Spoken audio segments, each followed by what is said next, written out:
bendiciones de estudiar la Biblia y de exponer el texto de manera expositiva es que temas como los que vamos a hablar ahora, yo sé que estamos teniendo una serie especial para hablar acerca de la pureza, pero uno de los temas que vamos a hablar ahora con base en 1 de Tesalonicenses 4 no son los más divertidos de hacer. No es lo que uno quisiera como pastor predicar, no es lo que uno quisiera exhortar, no es lo que uno quisiera animar a la gente a venir. Si por uno fuera, uno quisiera decir a todos que van a ser campeones y que todo va a estar bien y que no va a haber problemas y que no va a haber dificultades, pero estaría fallando en la labor que el Señor me ha mandado a hacer. Y cuando abrimos el texto y vamos paso por paso, sé que de nuevo estamos hablando a través de una serie de la pureza por la necesidad que vemos como pastores, como ancianos en la iglesia. Estamos escogiendo textos así, pero igual vemos cómo la palabra de Dios tiene una respuesta para cada situación, cómo la palabra de Dios habla para todo. Y estos textos que uno no quisiera hablar, y textos difíciles, como lo del hijo de David con Tamar, se acuesta con su hermana y cómo no dan ganas de enseñar esto, no dan ganas de abrir esto, no dan ganas de explicarlo, no dan ganas de hablar lo que vamos a hablar ahora, pero es la palabra del Señor y es nuestra misión como voceros, como mensajeros. Eso es lo que es un predicador, un vocero de parte de Dios, simplemente desenvolver lo que Dios ha hablado, dar el sentido, explicarlo. ¿Estás viviendo santamente para el Señor? La iglesia en Tesalónica, en Grecia, era una iglesia en un puerto. Tesalónica era una ciudad importante. Comenzamos a hablar el domingo pasado de esto. Y debido a esto, debido a que era una ciudad importante, con un puerto importante, con comercio importante, el Señor había salvado a judíos y gentiles, y el judaísmo tal vez no traía esa herencia, pero los gentiles sí traían una herencia de mucha promiscuidad sexual. Traían una herencia de bastante libertinaje. De hecho, como les decía, desde Tesalónica se puede ver en un día despejado el Olimpo, que existe, no el templo en el Monte Olimpo, pero el Monte Olimpo existe, es un templo majestuoso y se puede ver desde la bahía y desde el puerto de Tesalónica en un día despejado, y hacen un tour. Ayer entré en la noche solo por deporte y hacen tours de Tesalónica a el Monte Olimpo. Creo que dura 4 horas, tomas un autobús y puedes ir y lo ves. Y bueno, según la mitología griega, los dioses del Olimpo, que eran alrededor de 12 si no me equivoco, eran muy problemáticos. Y esos dioses que en teoría creían y que pensaban que vivían en el Olimpo, por ser una montaña majestuosa, no eran exactamente la imagen de castidad, sino que eran muy promiscuos. Y habían sucedido muchas cosas entre ellos, y desafines y infidelidades y tal, y ellos miraban y supuestamente eran sus dioses, supuestamente eran lo que tenían de referencia, pero distaban mucho de verdaderamente ser lo que deberíamos de ser. Y Pablo, aunque la iglesia en Tesalónica no tenía problemas de índole sexual, o sea, a grosso modo, a grandes rasgos, como la iglesia de Corinto sí tenía, donde por ejemplo uno de los miembros de la iglesia en Corinto se estaba acostando con la esposa de su padre y estaba ahí y se toleraba, y Pablo les enseña, y tenían problemas grandes, y le dice: sacan a ese hombre de ahí, porque no se está comportando como alguien que es hijo de Dios. La iglesia en Tesalónica no tenía estos problemas que sepamos, pero Pablo sabía que eran parte de la cultura.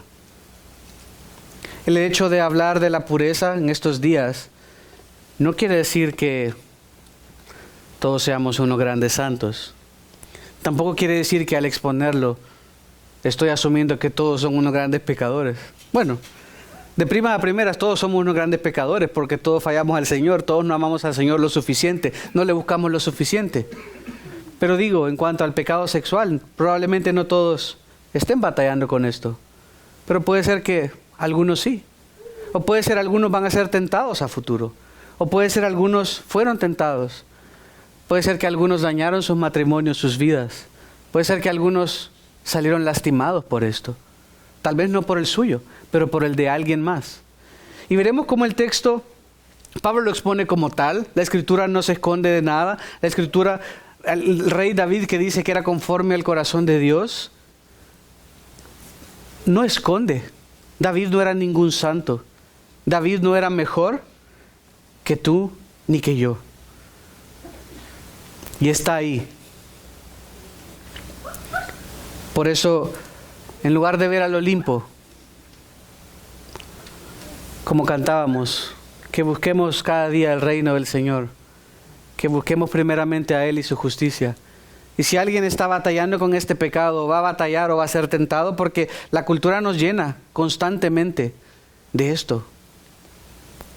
Es lo más fácil ver y caer en esto que no hacerlo. Porque estamos bombardeados, las películas, los pósters, las redes sociales, todo está bombardeado. Aunque no lo estés buscando, estás comprando en Amazon, comprando una herramienta.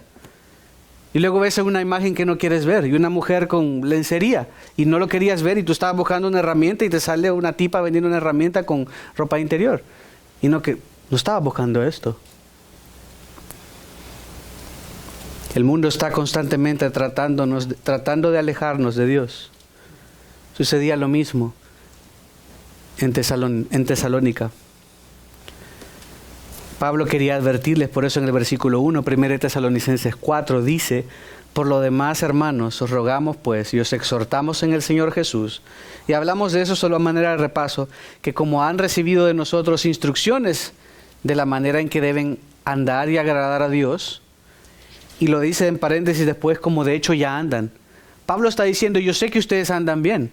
Yo sé que ustedes a día de hoy no están batallando con este tipo de pecados, pero se los escribo porque sé lo que les rodea. Se los escribo porque sé el bombardeo que tienen. Y es de esta misma manera lo hago yo a ustedes ahora. Sé, y todos sabemos, no somos tontos.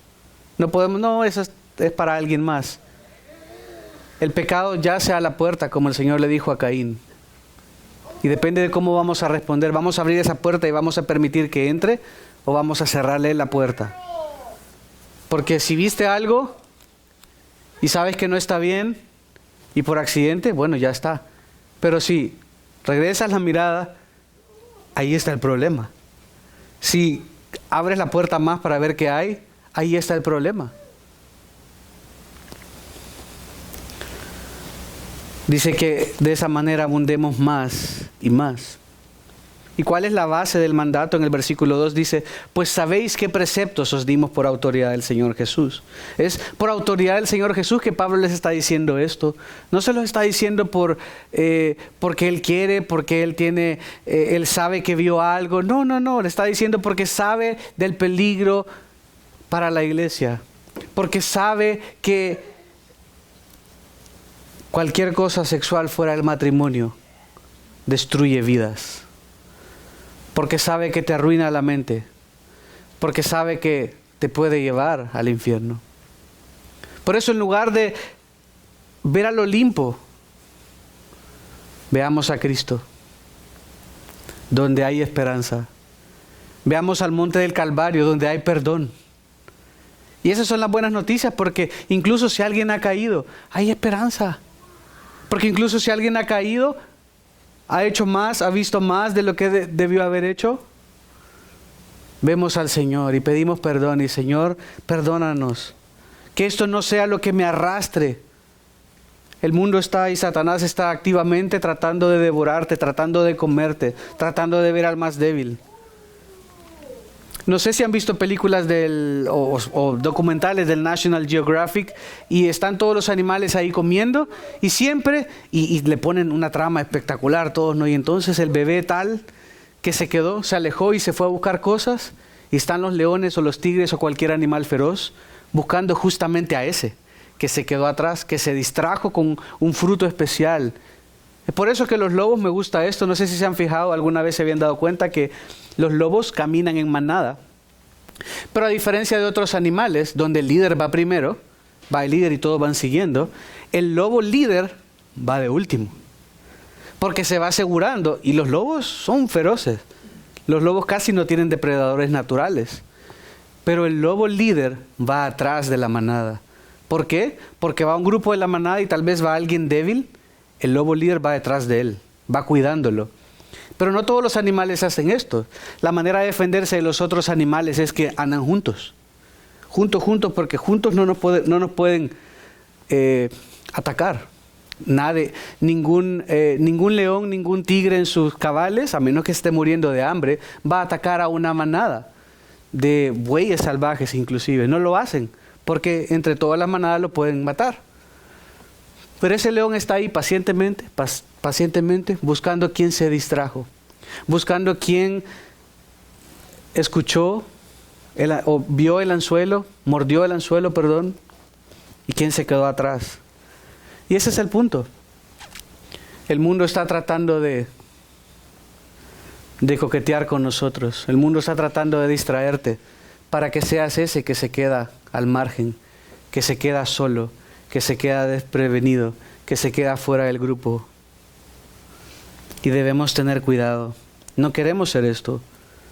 Por una, si nos vemos como un ejército, no te vamos a dejar, no queremos dejarte. Cuando yo les escribo, por ejemplo, que no los he visto, no es porque estoy enojado con ustedes porque no los vi o algo, es porque me preocupa. Es porque quiero asegurarme que estén bien. Quisiera hacer más todavía y a veces no alcanzan las manos. Es porque no queremos que nadie se quede en los márgenes. Que el hecho que alguien faltó no quiera decir que algo está pasando, sino que todos están bien, que todos están cuidados, que todos somos parte de ese grupo, ¿no? Sabéis qué preceptos os dimos por autoridad del Señor. Jesús, Pablo está hablando de parte del Señor. Y en el versículo 3 habla el segundo mandato. Vimos el primer mandato un poco más sutil, no tan explícito, solo como anden como el Señor quiere. Que no es diferente que Efesios, lo que hemos estado viendo. Vivan como Dios, vístanse de lo bueno, despójense de lo malo, sean puros. Pero miren el versículo 3, el segundo mandato. Porque esta es la voluntad de Dios, vuestra santificación. ¿Qué es la santificación?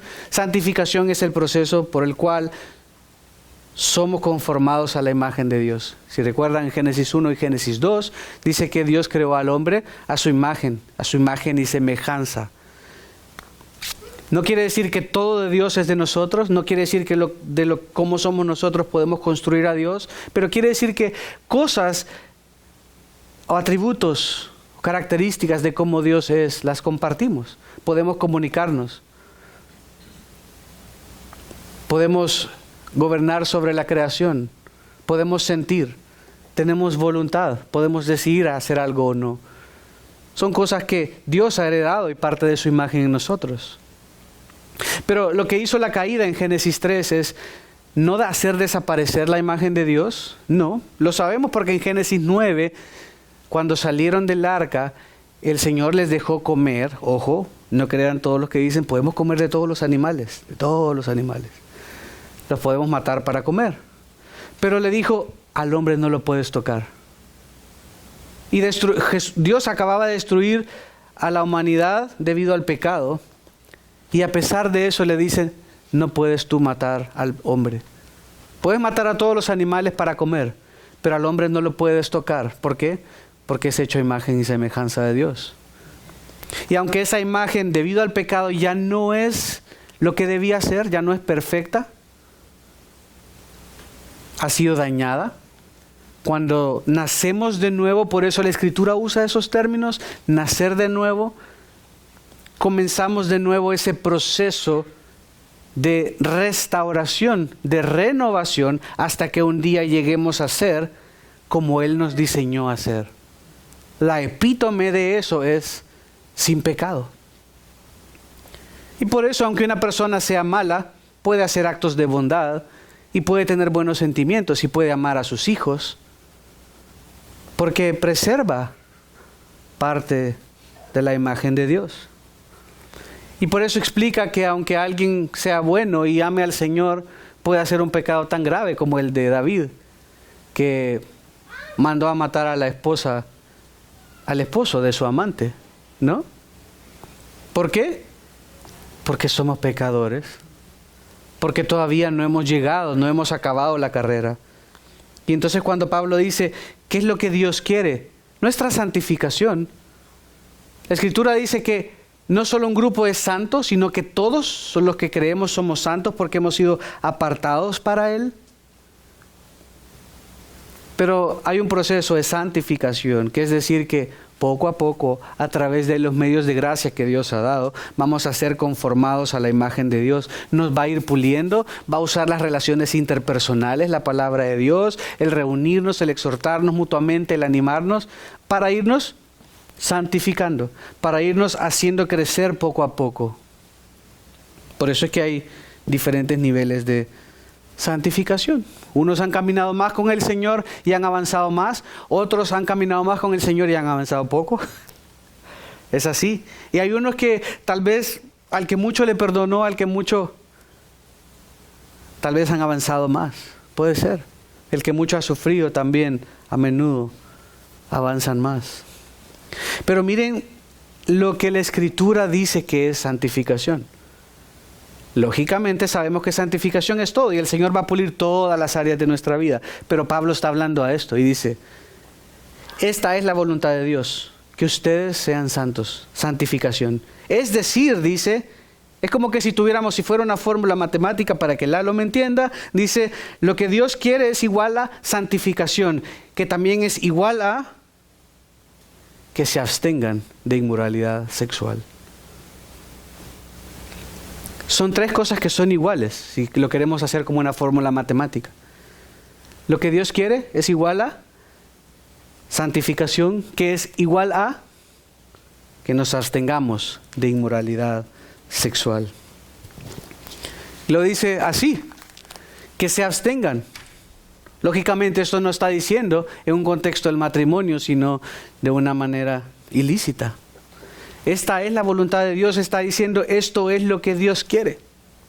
Lo que Pablo está diciendo no tiene que ver, lo decíamos el domingo pasado, no es adherirse a un ritual del templo, someterse a todas las leyes del Antiguo Testamento, no es simplemente separarse del mundo, no es algo abstracto.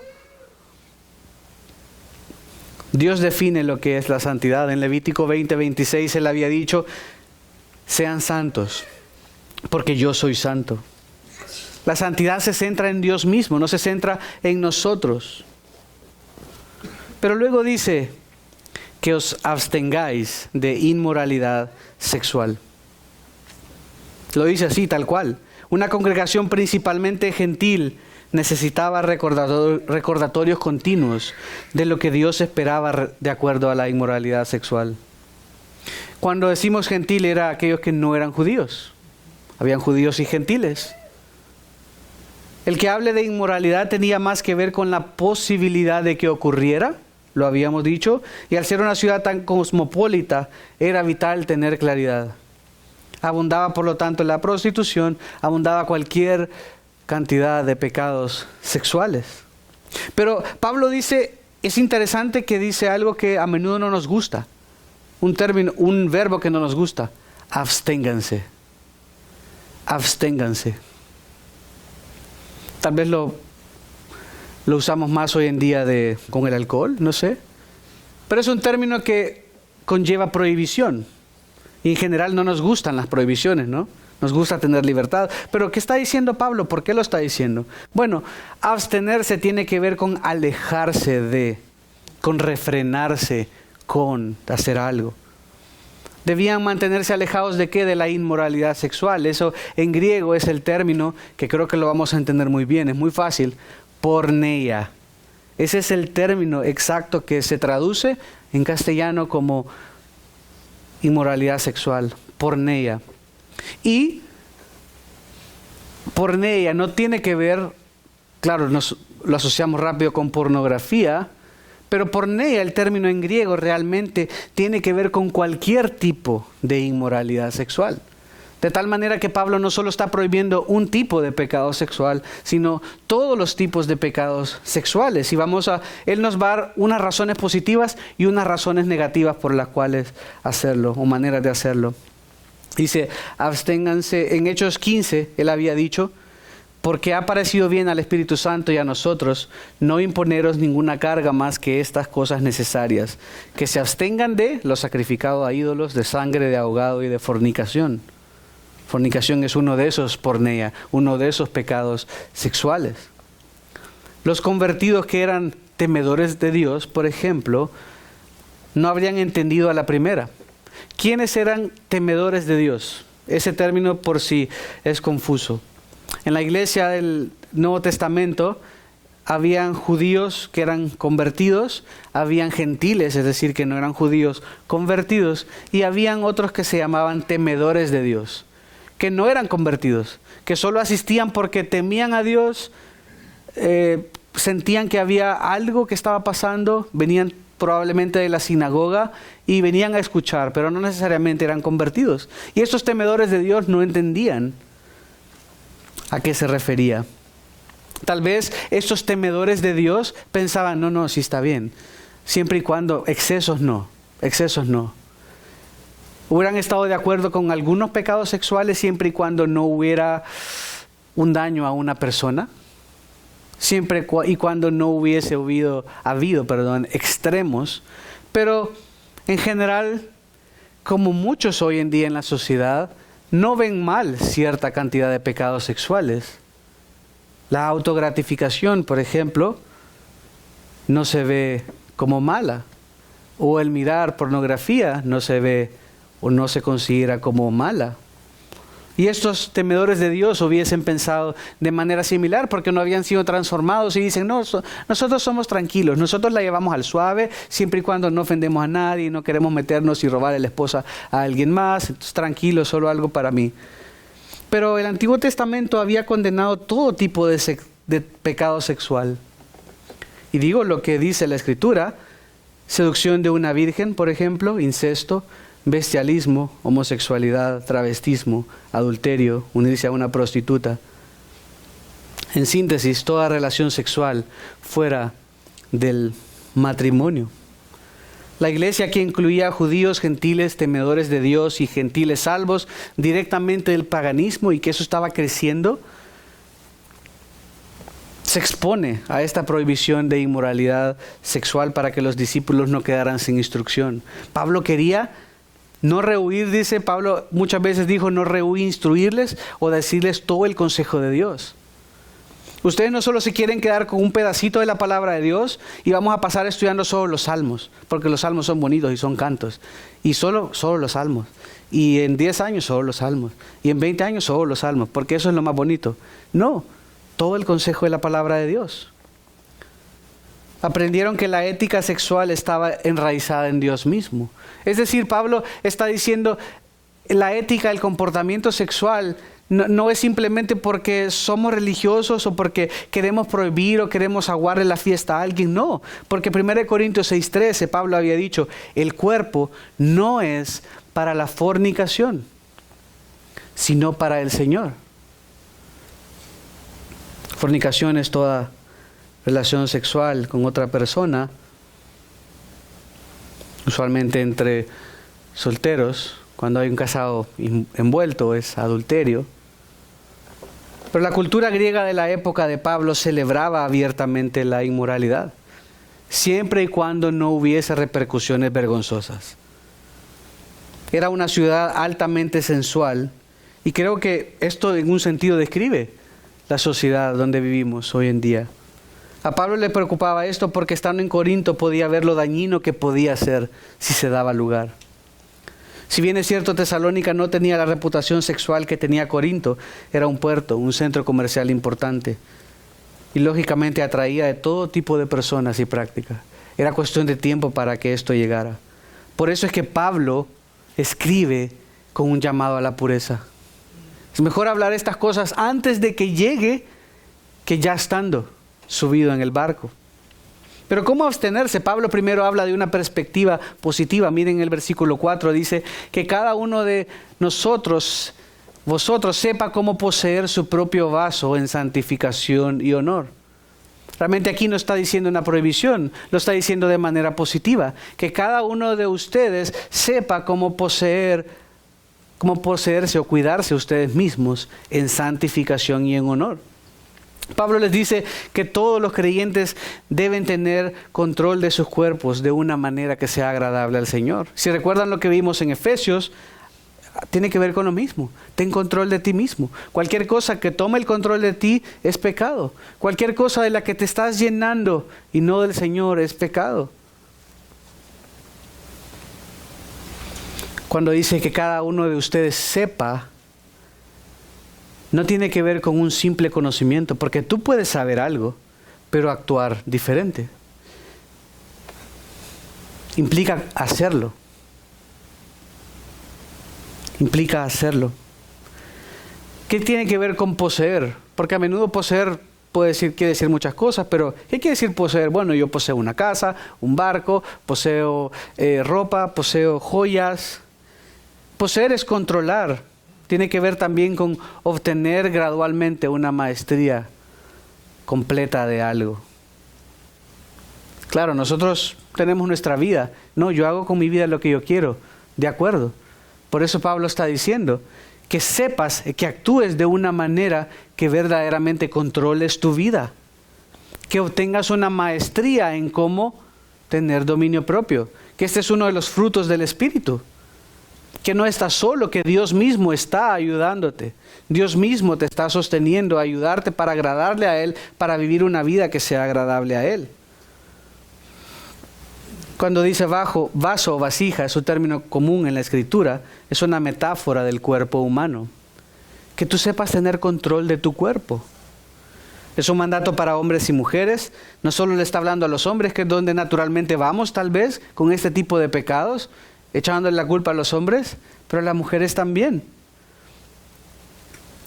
Pablo regularmente habla del cuerpo humano en términos de un depósito cuando se habla de santidad. 1 Corintios 6, 19 dice, leámoslo. 1 Corintios 6, 19.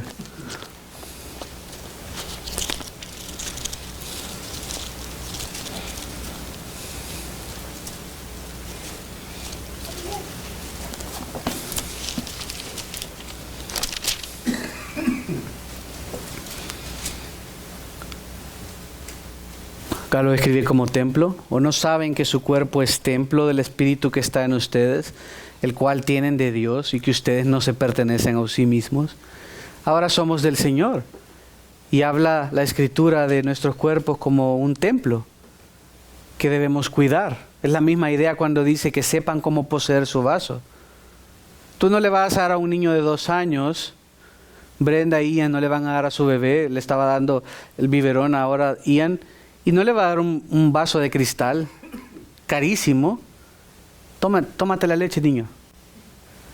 No, porque no sabe cómo manejar ese tipo de cosas. Usualmente las tacitas de bebé y todo son desechables. O si uno va a tener una fiesta y va a llegar todo el mundo, uno no va a sacar toda la vajilla que se quiebra. Uno va a comprar, pues aparte uno no quiere lavar todo eso, pero se compran vasitos plásticos, ¿no? Que se pueden descartar fácilmente. ¿Por qué? Porque es una fiesta y hay niños corriendo, entonces no es adecuado. Pero un niño no sabe manejar un vaso especial. Después, con el tiempo, se les va entrenando y ya cuando tienen alguna edad, saben manejar un vaso de cristal, un vaso de vidrio. Eso es lo que Pablo está diciendo. En 2 Timoteo 2:21 se los leo. Él dice, si alguno se limpia de estas cosas, será un vaso para honra. Es otra manera que la Escritura habla de nuestro cuerpo, como un vaso, como un depósito. será un vaso para honra, santificado, otra vez la palabra santificación, útil para el Señor, preparado para toda buena obra. Quiere decir que si no cuidamos el vaso, no voy a ser tan útil para el Señor. Puedo ser hijo, pero eso va a estar ahí, marcando, poniéndole más marcas al tigre, haciendo muy difícil ser usado por el Señor. Y queremos ser usados por el Señor, queremos seguir en nuestro proceso de santificación, es lo que está diciendo el texto. Dice que poseamos nuestro cuerpo en santificación y honor. El dominio propio es importante para un Dios santo. El dominio propio es uno de los frutos del Espíritu según Gálatas 5. Dios mismo revela lo que debe considerarse honroso u honorable. Honor tiene que ver con decencia. Tiene que ser practicada por los creyentes. De manera tal que está incluso apelando a aquellos que piensan que lo que está haciendo no está tan mal porque no estoy afectando a otra persona, en teoría.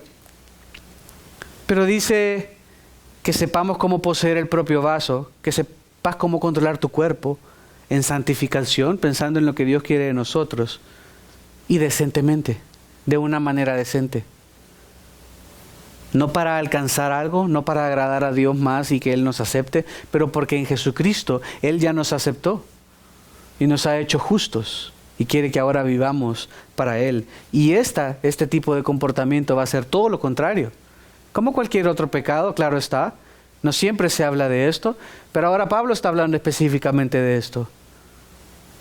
Y, irónicamente, o increíblemente, no siempre se dice que el Señor quiere nuestra santificación, es decir, que no mientan. No hay ningún versículo que diga esto.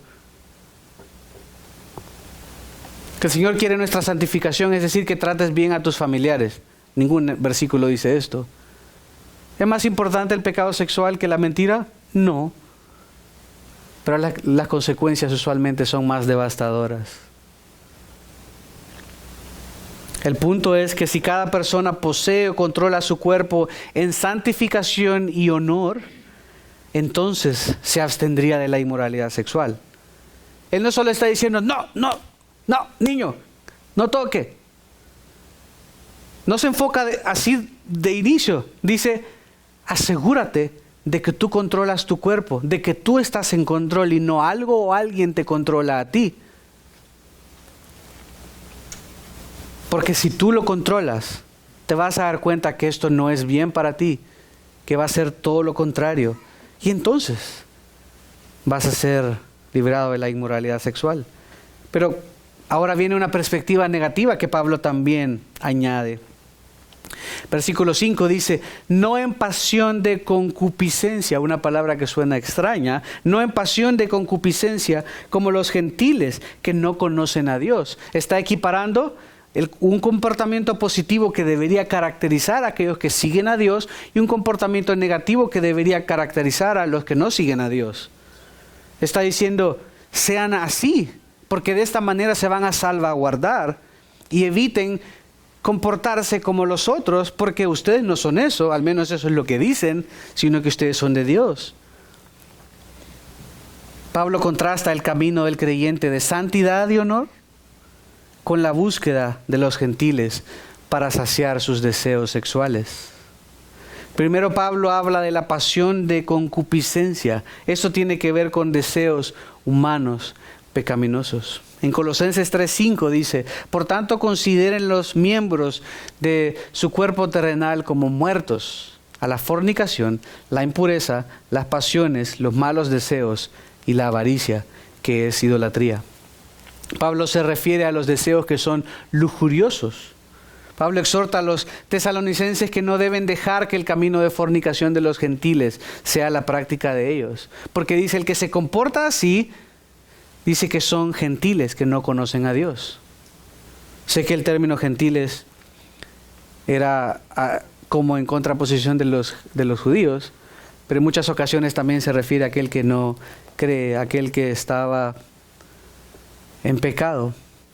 Como los gentiles que no creen a Dios. Si ustedes son la iglesia de Dios, ustedes dicen ser la iglesia de Dios, yo sé que ustedes términos generales no les afecta, aunque alrededor de la ciudad yo veo por todos lados que está afectando. Entonces quiero advertirles que no sean como ellos. Muchos de ustedes salieron de esto. Algunos de ustedes solo vienen porque les gusta la enseñanza. Esto dice Pablo, no estoy diciendo yo a ustedes.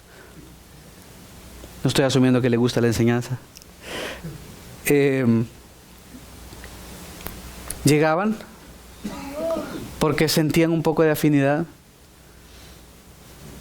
Tal vez pensaban que algunas cosas no estaban tan mal. Pero Pablo contrasta la santificación y el honor del creyente con la pasión de concupiscencia o lujuria de los gentiles. Los creyentes deben controlar sus cuerpos en contraste con los incrédulos, cuyas pasiones se desbordan fuera de control. Esta es la diferencia de aquel que cree y el que no cree, de aquel que es hijo y aquel que es enemigo de Dios. Solo hay dos caminos. O eres hijo de Dios y sigues y amas a Dios, o eres enemigo de Dios y haces todo lo que Dios odia. Y el que ama a Dios busca crecer en santificación y se abstiene. Esto no quiere decir que nunca va a fallar. Quiere decir que incluso si falla, hay gracia suficiente y se arrepiente. ¿Por qué? Porque fallé en esta cosita. No. Porque fallé a un Dios santo. Porque fallé y ofendí a mi Dios con mi comportamiento. ¿Por qué? Quise satisfacerme a mi manera y no de la manera que Dios quiso. ¿Cuál es la manera en la que Dios quiso? A través del matrimonio. Es el medio por el cual el Señor ha provisto para esto. Versículo 6. Una de 3 consecuencias de no abstenerse. Miren qué interesante el versículo 6 dice, que nadie peque y defraude a su hermano en este asunto. ¿Pero cómo? Está diciendo de tu propio vaso. ¿Cómo es que dice que vas a ofender a tu hermano?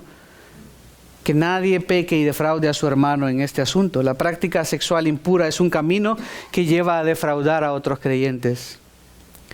Pecar y defraudar o tomar ventaja se podría traducir como transgredir tomando ventaja. ¿En cuál asunto? Bueno, en que nuestro pecado realmente sí afecta a otros. A diferencia de estos que llegaban porque les gustaba la enseñanza o se sentían un poco como identificados, ese es el término que quería. Nuestro pecado sí afecta a otros. Estas acciones sexuales ilícitas dañan a todos los que están conectados con el transgresor. Esposa, prometida, hijos, padres, compañeros, hermanos. Involucrarse en inmoralidad sexual logra tomar ventaja pecaminosamente y defraudar a muchas personas. Dios es el juez y el vengador, y debemos velar y guardar nuestras vidas en pureza. Esto dice que nadie peque y defraude a su hermano con este asunto, porque el Señor es el vengador de estas cosas. Y esto es de ánimo para aquel que tal vez ha sido la persona afectada, sea hombre o mujer, por el pecado sexual de alguien. Dios es el vengador. Dios se compadece de ti. Dios va a tener cuidado de ti. Dios te va a restaurar. Podemos acudir a Él, decir, Señor, mira lo que he pasado. Y el Señor va a tener misericordia. Pero ¿por qué? ¿Por qué hay consecuencias? ¿Por qué es la base del mandato? O sea, ¿cuál debería ser la base de mantenernos justos? Sé que es un mandato de parte de Dios, pero Pablo aclara también el por qué debemos mantenernos puros. Y el primero es porque Dios va a juzgar un día. Dios va a juzgar un día. Versículo 6, la segunda mitad, lo leímos. El Señor es el vengador de todas estas cosas.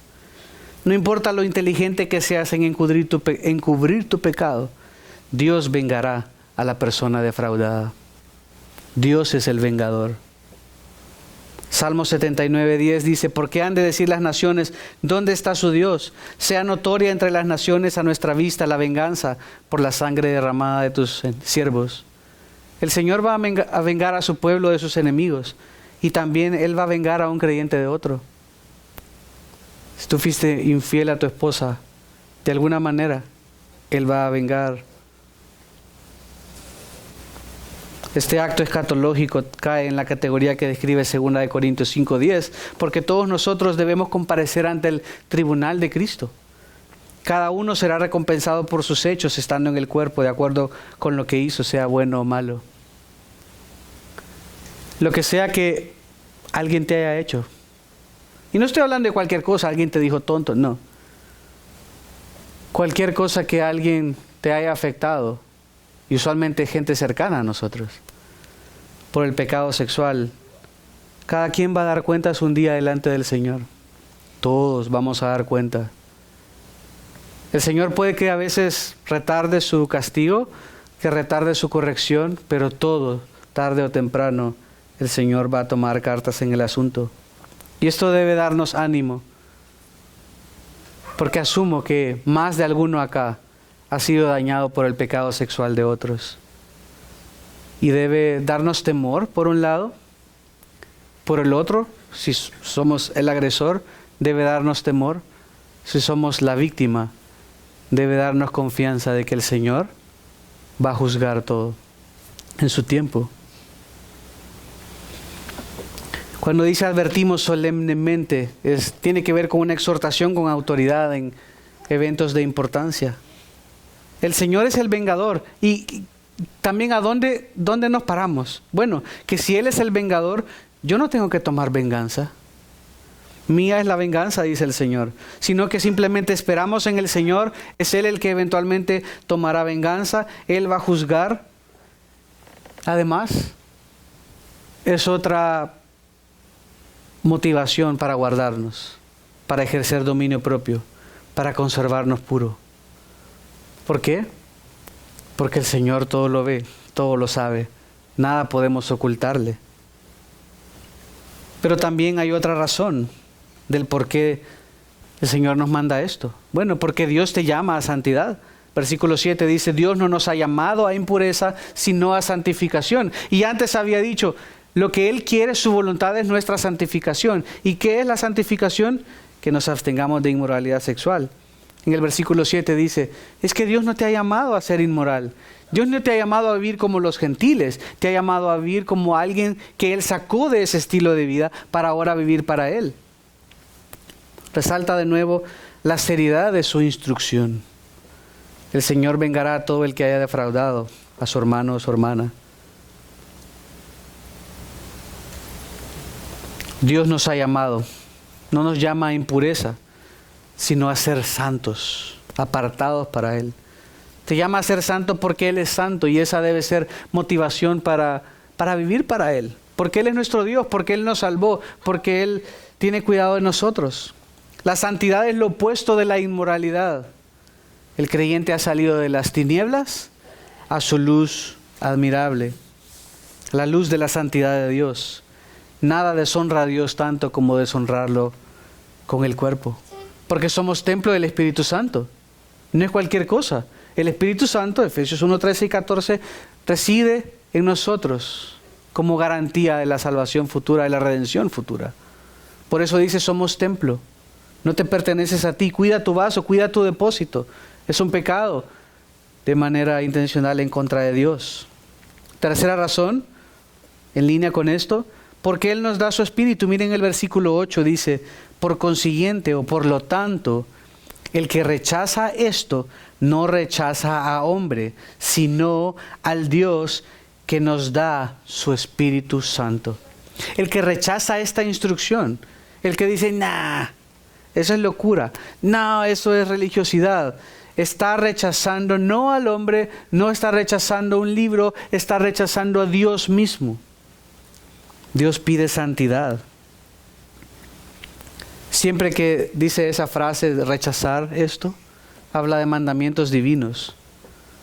Es rechazar a Dios mismo. Rechazarlo es lo peor que podemos hacer. Es decir, tú no sabes, yo sé mejor. Es lo que hizo Adán y Eva, ¿no? La serpiente les dijo, no, el Señor no quiere que coman porque saben que ustedes van a poder saber el bien y el mal. Yo sé mejor. Y ellos escucharon la voz de la serpiente. Dios es el que da Dios es el que nos da su Espíritu Santo. Los creyentes debemos ser santos. Sé que no vamos a ser perfectamente santos. No es santo el que está en el cielo, es santo todo aquel que es apartado a Él, para Él.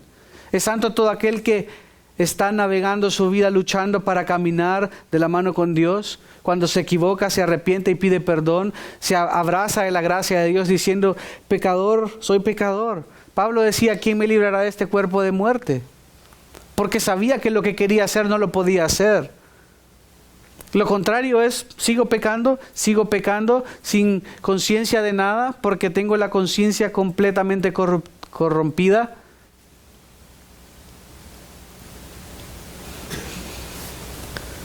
Pero el que vive santamente para Él, a pesar de que peca, es pronto en arrepentirse, sabiendo que, fallé este checklist. No es fallar el checklist, es fallar a un Dios santo, que quiere que viva para Él, y yo escogí activamente satisfacerme afuera de Dios.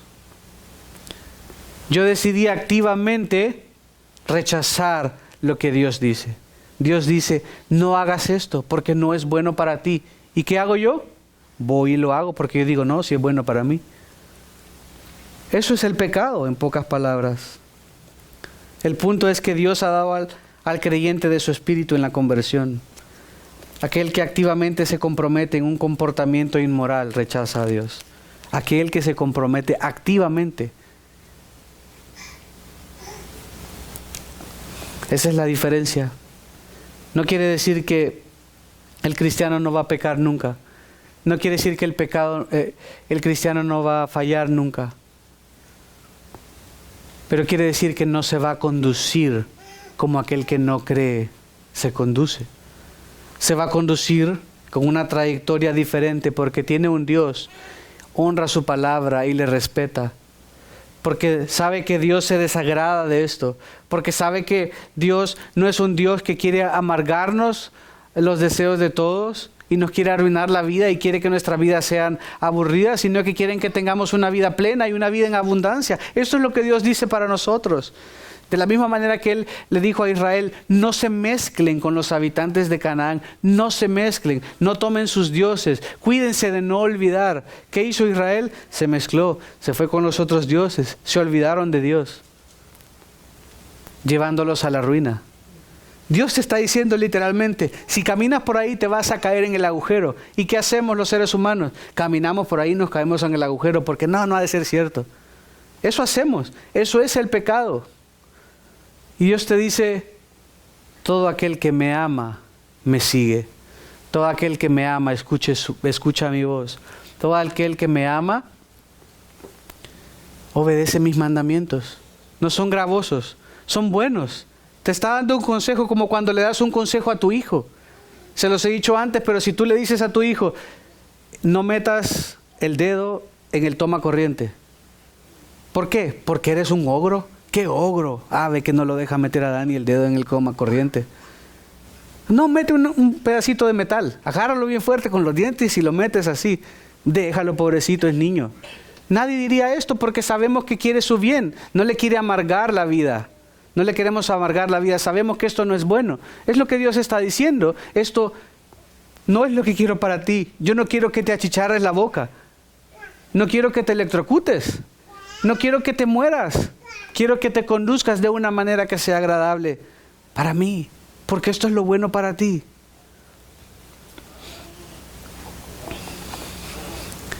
El inmoral rechaza a Dios.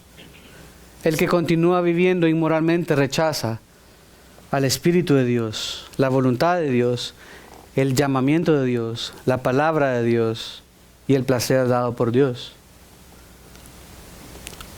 David pecó con Betsabé, trayendo muerte a su familia, ofendiendo a muchos alrededor. David está en el cielo, sí, está en el cielo. Betsabé está en el cielo. El Señor juzgó, sin embargo, y trajo consecuencias dolorosas. Hermano, ¿estás viviendo santamente? ¿Estás conservándote puro para Él? ¿Estás agradando a Dios en todo lo que haces? ¿Vives para su gloria, agradándole? ¿Es tu mayor anhelo ser santo como Él es santo? ¿Están tus acciones orientadas a que Él tenga el control de tu vida? ¿O estás dejándote llevar por el mundo? ¿Estás dejándote llevar por la corriente de este mundo? Si hay algo que este día tengas que confesar delante del Señor, te invito a hacerlo como lo hizo David, quien a pesar de pecar terriblemente, fue un hombre que Dios catalogó que tenía su corazón. En el Salmo 51:4 dice, contra ti, solo he pecado. Este es el punto. No es, ay, me descubrieron. Ay, sí, la verdad. El punto es, contra ti he pecado, Señor. He hecho lo malo delante de tus ojos, de manera que eres justo cuando hablas y sin reproche cuando juzgas. Y aunque se arrepintió, hubo consecuencias.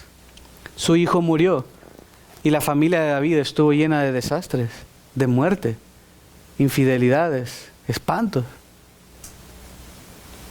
Las consecuencias estarán ahí, pero Dios es un Dios que da gracia y que perdona. No seas vencido de lo malo. Si tú has sido afectado o afectada, confía en Dios, acude a Él, porque te entiende, porque te ama. Sabe que Dios va a hacer justicia, sabe que Dios va a vengar. Aunque esta persona sea creyente, Él va a vengar esto, va a haber consecuencias, no quedará impune. ¿Y eso te permite? Eso te permite perdonar. De la misma manera que tú has sido perdonado, perdonada, tú puedes perdonar sabiendo que esta persona no lo merece. Pero puedes perdonar con el mismo perdón que tú has recibido. Puedes mirar a aquel que es el vengador, el justiciero, que va a hacer todo perfecto.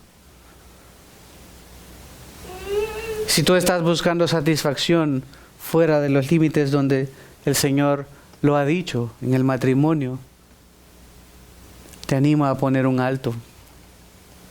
O si a futuro eres tentado, tal vez, ten cuidado, que esto no te aleje, te arrastre del Señor. Porque al así hacerlo, realmente solo te estarás comportando como alguien que no cree. Te estarás comportando de una manera como los impíos se comportan y no como aquel que cree en Él se comporta. Y estás ofendiendo más importantemente a un Dios vivo. Y estás afectando a todos a tu alrededor, a diferencia de los que acudían solo porque se sentían bien.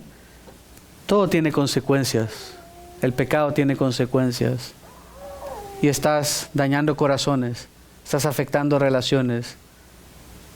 No permitas que el Señor te juzgue por esto. No permitas que el Señor descubra todo esto y luego tengas que sufrir las consecuencias y pierdas todo lo que amas. Sino que verdaderamente seamos prontos en arrepentirnos. Confiar en Él. Confía en Él aunque haya sido la parte afectada también, que sé que la hay. Confía en Él. Deposita tu confianza en Él. Deja que Él te sane. Deja que Él restaure tu vida. Y haz la fórmula mágica. Busca primeramente el reino de Dios y su justicia. Y todo lo demás va a venir por añadidura. Confía en Él. No en tu propia prudencia. No en tu propio conocimiento. No en tu propia estrategia. Búscale a Él y déjale los resultados a Él. Oremos y terminemos cantando Su gracia es mayor. ¿Por qué? Porque a pesar de nuestras mismas faltas, muchas faltas, su gracia es mayor. Gracias, Señor, por tu palabra. Es difícil a menudo hablar estos términos, estas cosas, Señor, que a menudo se dejan por fuera, que a menudo se dejan implícitas. Padre, pero tú quieres que vivamos santamente para ti. Quieres que ejerzamos dominio propio sobre nuestros cuerpos. Señor, no es que tú quieras amargarnos la vida. Tú quieres que vivamos vidas plenas y completas, incluso sexualmente, pero dentro de los límites del matrimonio. Todo lo que no sea ahí es pecado, es una afrenta directa en contra tuya y ofende a un Dios santo, Señor. Cuando el hombre decide disfrutar de los deleites que Dios ha dado, fuera de los límites que Dios ha dado, está diciendo lo que tú dices, ¿no es cierto? Lo voy a hacer a mi manera, porque yo así digo. Perdónanos si este es el caso, Señor. Ayúdanos a acudir a ti. Si hay alguien acá que no es tu hijo y se ve impactado por lo que tú dices en tu palabra, Señor, te pido que le des un verdadero arrepentimiento, pueda confesar sus pecados y acudir a ti, Señor, arrepintiéndose, pidiéndote que le salves. Y si hay alguien acá que ha estado cometiendo ese tipo de pecados, Señor, y es hijo tuyo, te pido que le des también un genuino arrepentimiento, que le des la gracia que necesita cada día para poner un alto de una vez y por todas, Señor. Someterse a ti, vivir para ti, Señor.